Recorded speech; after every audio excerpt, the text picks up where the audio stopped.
Hi there. Today we are going to talk about the poem Annabel Lee by Edgar Allan Poe. Now, reading this poem, it gives you a whole different representation and idea than it does listening from this poem. So the main difference really is that when you're reading it, you are able to follow the story, but things just don't really click as much.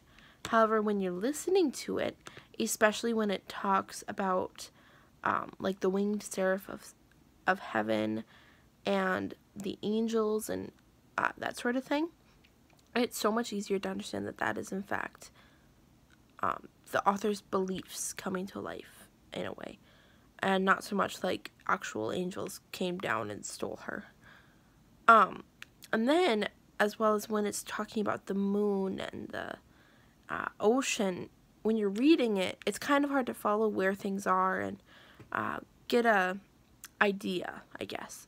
However, when you're watching it in a video or you're listening to it through audio, it's so much easier because you can use your mind to focus less on the words you're reading and focus more on what you are hearing, which then lets you imagine more.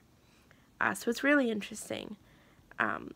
Specifically for me, what really did it different was the part where it says, "I was a child and she was a child in this kingdom by the sea, but we loved with a love that was more than love, I and my Annabel Lee, with a love that the winged seraphs of heaven coveted her and me."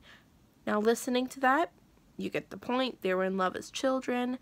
Their love was so great that even the angels above, who experience the greatest love there is, coveted their love. But if you're reading it, it takes you a couple times going through it to really understand what that's saying. So that was the main difference I found.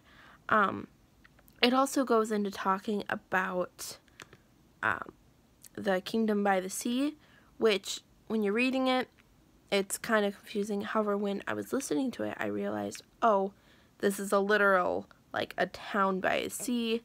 I was imagining, like, Los Angeles is near the beach. That's what I was kind of imagining when I was listening to it. But when I was reading it, I was confused. So that helped. And then it also talks about the wind came out of the cloud by night, chilling and killing my Annabel Lee.